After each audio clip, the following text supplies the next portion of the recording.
Lifelong process. Hello, welcome to Values, Virtues, Ethics and Morality. My name is Magla Pillai, and today in the studio with me is Sister Denise, who has been practicing Raja Yoga meditation with the Brahma Kumaris for several decades. As you'll notice by the Grecian background, the format of today's show is what we call Socratic dialogue, which simply means the putting of questions to another in order to elicit a truth that is universally understandable. Sister Denise has chosen the topic today of the ethics of nonviolence, and the reason that the subject matter is of interest to us is Sister Denise has a particular interest in what she calls conventional morality. We ask that you look at your own value system, your own set of ethics and the functioning of your inner world, and ask whether it works for you, whether it's something that you feel is of use to you in today's day and age. Sister Denise, a very, very warm welcome to today's show, and thank you so much for being here. Thank you. What can you tell us about the ethics of nonviolence? It is not a topic that one hears at common dinner time conversation, but it is of interest to you. Why? My feeling is that conventional ethics and morality is fundamentally punitive, and as such, it's violent. And what makes you say that? The foundation of ethics and morality is usually to be found in the ancient scriptures, in which you experience statements: thou shalt not kill, thou shalt not steal, thou shalt not this, thou shalt not that. Whenever you say not, what happens to the mind is the mind doesn't actually distinguish between positive and negative. So thou shalt not kill or thou shalt kill is the same thing in the mind. What says not is the intellect. So when you view your ethics and your ethical and moral principles on the basis of what other people are doing that's wrong, and say you shouldn't do that, you shouldn't do this, you shouldn't do like that, you get a whole list of things which are negative, which you then put in the mind and then say don't do that. And if you do that, we're going to do violence to you in order to make you not do that, which is completely illogical and incoherent because of the way the mind works. It would be better to say love, be nice, share,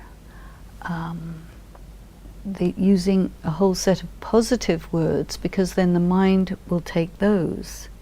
So the idea of the ethics of non-violence is to take principles of non-violence, principles of love, principles of peace, principles that are very positive energies, and then to encourage people to go with that.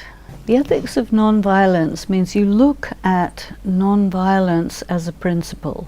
Now, in spirituality, it is said that the ideal person is completely viceless, full of all the virtues, who belongs to the highest religion of non-violence, and who fulfills the principles of correct conduct. So non-violence comes in there. Non-violence means you do no harm to any person, any animal. You do no harm to the earth, to the natural world. And I think it also means that you do not take any sorrow or take any harm from anyone. So if you build your ethics based upon this principle, then your angle is that you are looking at and seeing the world in a very positive way. The conventional ethics are seeing all the things that are wrong and saying you should not do that.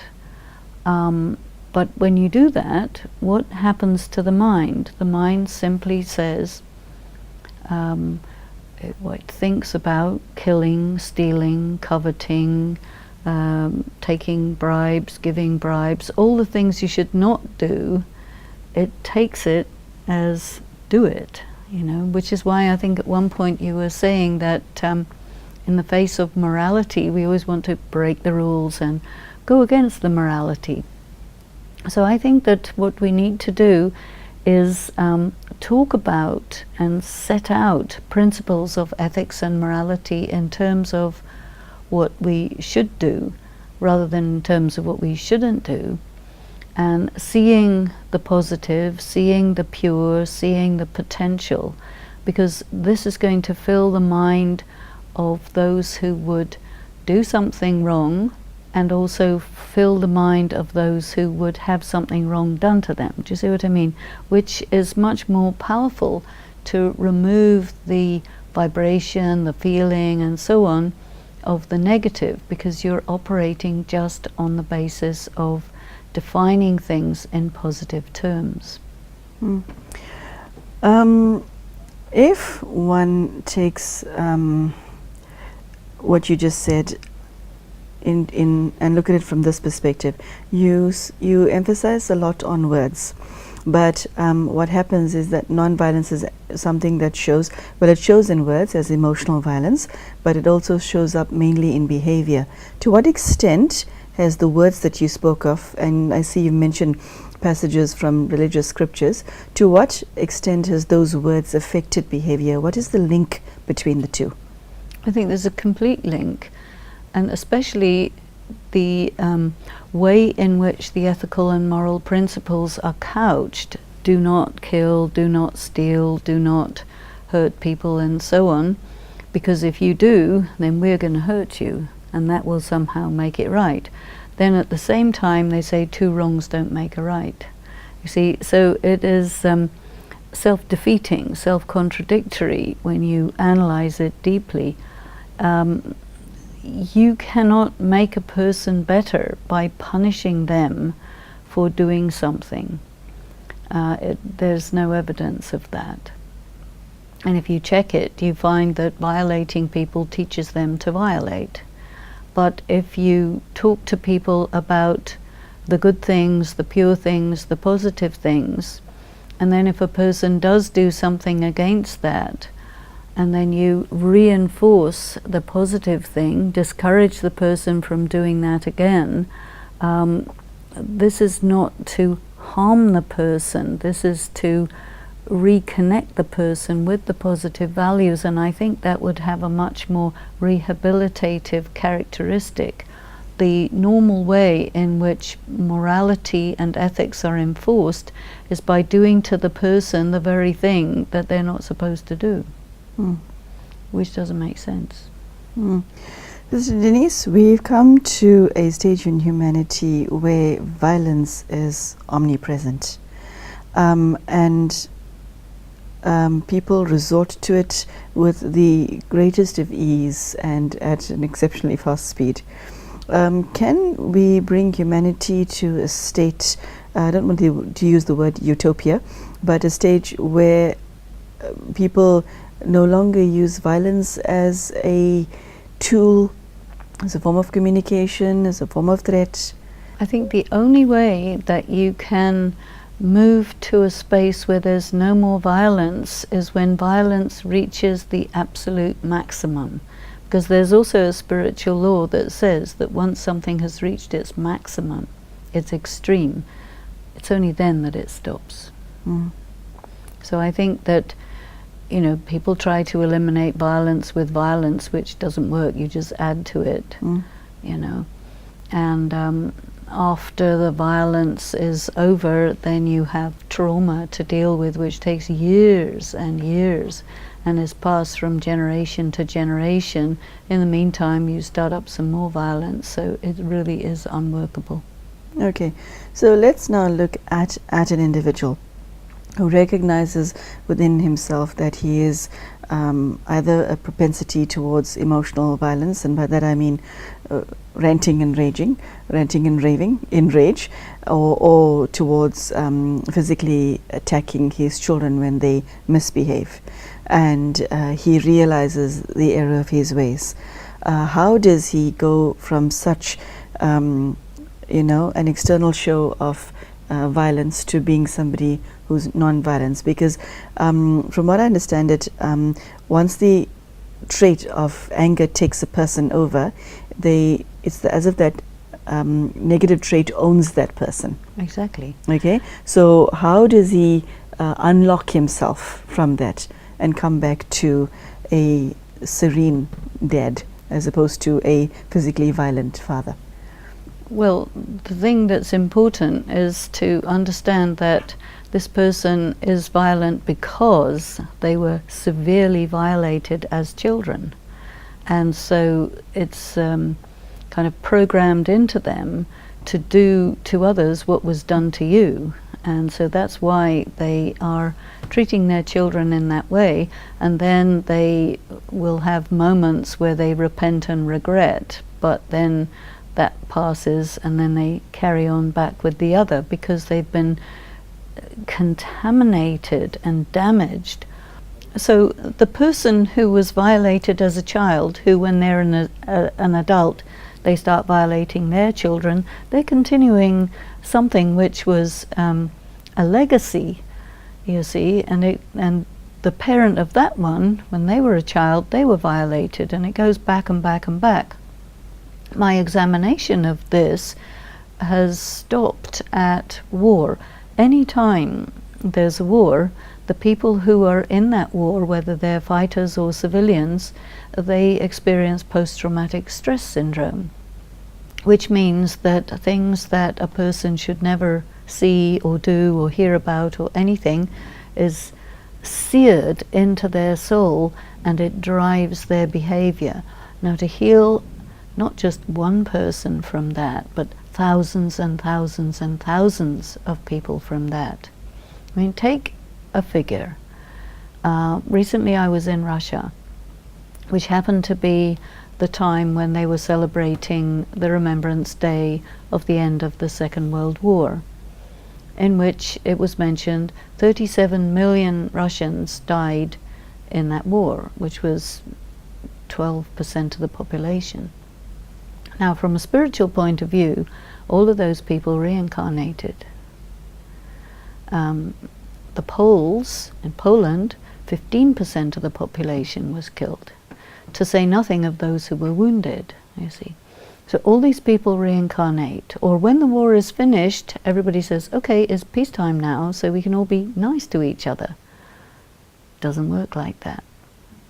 Because what happened to them, what their experience was, they're never debriefed, they're never rehabilitated.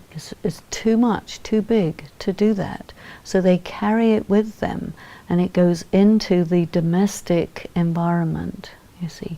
And so this is escalating and escalating and escalating and escalating, which is why I feel that the violence that's going on in the world today is just a very high level of escalation, and it will continue until it reaches peak, and then it will stop. And then we have to really reset ourselves as people. And how does one go about doing that? Well, I don't think you do that, but I think it happens to you. And here I also think as the role of God comes into this, because when things reach that degree of extreme, that causes God to be also activated in that area, and there is a direct encounter between the souls of the world and God, and they are healed from all of that by the power of God's love, God's peace, God's sweetness, which is so powerful that it makes the soul forget and lose all of that trauma. Because love is an extremely healing energy. Now, a human being cannot love to that degree, but the Supreme Being can and does, you know. Now, I think spiritual practice has a role in this, because anyone who decides, okay, I want to develop myself spiritually as far as I can, and starts to actually draw that energy of love into themselves, they can then be an instrument to spread that love and begin something of that healing process. Which I think is valid, even though it may be just a little, but it still has its validity. Okay. So, as far as non-violence is concerned, if somebody is themselves non-violent, but surrounded by people who are violent, how do you manage that dynamic? There's a story that I came to know of a cameraman from, I think it was CNN, who during the time of the war in Cambodia was covering the war and was surrounded by such extremes, severe extremes of violence, that the only way he could handle it was by becoming completely non-violent himself. And I think that's a clue to what is needed and how one would deal with it. Because normally you're surrounded by violence, you instinctively react against it with violence. But that just makes it worse. So he was in this very, very extreme situation where it was just out of the question to react to it with violence. So he responded with total non-violence, went absolutely the other way, and that worked. That was enabled him to survive it. So what you're saying is his protection was his change in attitude. How does one get to that state? Because when faced with violence, one of the initial reactions is fear, is it not? Because you fear harm or loss of life, or harm to a loved one. So how does one not come into the cycle of negative feelings that arises when surrounded by violence? You know, a point comes where you've lost so much and so many that you also lose fear. And you move to almost a transcendent state. And when you do that, then something very different kicks in. And there is where you can just be totally the opposite of the negativity. And that's something special. But circumstances nowadays are such that it triggers that response now, because it is so extreme. And if okay, you spoke about a scenario where one loses fear, but what if one is still, what if it's a child that's surrounded by violence? What? You know what happens to a child who's surrounded by violence? Sometimes it is kind of like a safety mechanism in a child. They check out, or they are pulled out by another force, another energy. You see, they don't see it, they don't know it, and that comes into a situation where you move out of the ordinary into the extraordinary, and that becomes a way that the child can survive. I should have asked you this at the beginning, but I'll ask it now because it seems right in this context. What is your definition of violence? The ordinary definition of violence is physically attacking somebody, but I know you get emotional violence, which is a verbal attack. Do you define it differently? I also take it on to the level of thought, and also, you know, when you're being very negative towards yourself. So when you're so far away from your serenity that everything about you is, almost homicidal or suicidal. I think the energy of violence can go outward or inward, and there's a lot of people who feel so much anger, so much violence in themselves, and they're so afraid of hurting another person that they turn it on themselves. But it doesn't really help, One has to make it melt away, and for that you need enormous spiritual power. But normal people don't have that. And this is where, again, the energy of God can come in. And one of the things that we are taught in Raj Yoga is that it is a possibility, and then it becomes a responsibility, to draw into oneself so much love, so much peace, so much power, that you can actually, with your mind, go out there and bring the atmosphere and vibration of peace to ease the pain and violence that is out there in the world, and melt it. Okay, so the answer to human violence is not human non-violence, it's divine intervention. I think so, yes. Okay. So you're saying that somebody who is surrounded by violence should just cause it to melt away using what technique? You gave the answer. Could you tell us how somebody does that? How the person in Cambodia got to the state? How did he take himself out of the situation so that he does not become a victim? Because I think that is what a lot of people fear as far as that is concerned. I once read that there's a country in the Middle East where practically every single citizen of that country is on Valium daily, because it's their only way of coping with the extreme violence.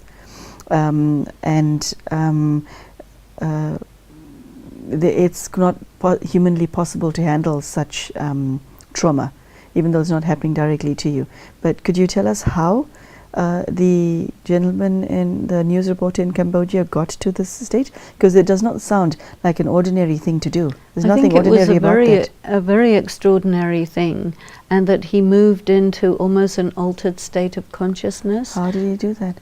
I don't know how, because it wasn't covered in the description, but one can assume that he had to have moved into an altered state of consciousness. He had to have surrendered his human limitations mentally, and with trust, with faith, with imagination, with different aspects of your conscious facilities, your facilities of consciousness, to move into a completely different way of being. And really transcend the limitations of the human condition. And I think that it's connected with very extreme situations. That when things reach an extreme, it finishes and some other thing comes in which is totally the opposite. And he may have been part of that. The feeling of rage and violent behavior and any deeply entrenched habit is that the moment there's a trigger, it takes a few milliseconds before you go from a normal state, not sure what that word means anymore, to extreme rage. If somebody is determined to no longer be a violent person, what contract must he have with himself that he doesn't feed his darkness? He has to go and be in contact with his demons, with his original pain, so that he can develop the capacity to, kind of expand himself enough to be able to cope with that, so that it doesn't take him over. That is also a form of spiritual power. Okay. You said that in one line. I think we needed an entire show just on that subject. But well, there are spiritual powers. Okay. And these are developed slowly over time. there has to be regular and consistent meditation, and you have to deal with these waves of really negative energy coming up, and you have to practice to hold it and then let it subside again without it bursting out. Okay, so it's doable. Somebody can move from violence to non-violence. It's usually transition from the other way around. It's very rare to see somebody come back from that. Normally, if somebody becomes violent, what happens over time is that they become more violent. Of course. Okay. But if you want to come back from being violent, you probably wouldn't start that until you became really very violent and you shocked yourself and horrified yourself, because something has to happen for a person to say, what am I doing? Sister Denise, thank you so much for joining us today. It's been an exceptionally informative talk. Sister Denise has shared that when it comes to the question of non-violence, it is possible to, even if you were a violent person, to come back to non-violence using spiritual principles. And she also stated that if you're a non-violent person but surrounded by violence, you can also use spiritual principles to protect yourself and your loved ones, which is a very powerful message. What I like most about what she's shared is that if you find that you have a violent personality, it does not mean that you are doomed to be that forever. If you want to change, you still can come back to a sense of normality. In other words, rebuild your conscience to that extent. Thank you so much for your time, and thank you for joining us today. Good day.